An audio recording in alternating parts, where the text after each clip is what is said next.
একদমই না, গর্ব করি তো, আমার নিজেরই তো বোন, আমার নিজেরই ব্লাড। মাশাআল্লাহ, ও এত ভালো অবস্থায় আছে।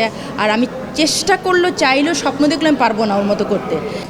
আসলে আমি মনে করি আমি খুব ব্লেসড। যে সময় আমি এসেছি এই লাইনে, এই প্রফেশনে, তখন খুবই রেয়ার ছিল এবং খুবই ডিফিকাল্ট টাইম ছিল মেয়েদের জন্য এসব জায়গায় কাজ করা। বিকজ আমিও নিজেও ফেস করেছি, আমার ফ্যামিলি থেকে আমার বাবা ভীষণ কড়া ছিলেন, উনি অ্যালাউ করছিলেন না।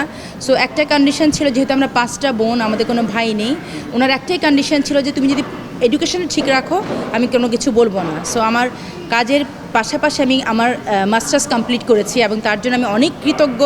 আফজাল ভাই, তারেক ভাই, টুটুল আনাম, সাইদুল আনাম টুটুল,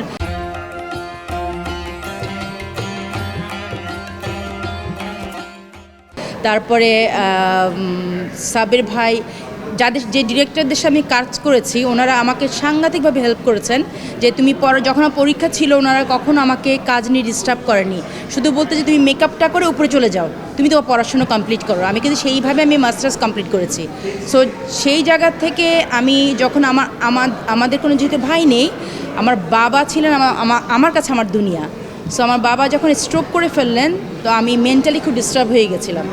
স্ট্রোক করে আমার বাবা প্যারালাইজ ছিলেন। তো তখন আমি আমার একসাথে 3টা পার্লার বন্ধ করে দিয়েছি। আমি সম্পূর্ণ কাজ থেকে আমি অফ করে ফেলেছিলাম নিজেকে। একদমই না, গর্ব করি তো, আমার নিজেরই তো বোন, আমার নিজেরই ব্লাড। মাশাআল্লাহ, ও এত ভালো অবস্থায় আছে। আর আমি চেষ্টা করলেও চাইলেও স্বপ্ন দেখলে আমি পারবো না ওর মতো করতে। এক একজনের এক একটা কোয়ালিটি থাকে, আমার মনে হয় আমার সেই কোয়ালিটিটা নেই, আমার ইচ্ছাও নেই। অ্যাবসলিউট না, কেউ কারোটা কমাতে পারে না, বাড়াতে পারে না। আপনার যদি কোয়ালিটি থাকে, আপনি যদি কাজ করার আগ্রহ থাকে, আপনি যদি কাজ করে যান, আপনাকে কিন্তু কেউ দমাতে পারবে না। সো এটা আমি বিলিভ করি যে যার যার কিসমত, যার যার কাজের ধরন, যার যার কোয়ালিটি, যার যার কাজের স্টাইলটা ডিফারেন্ট।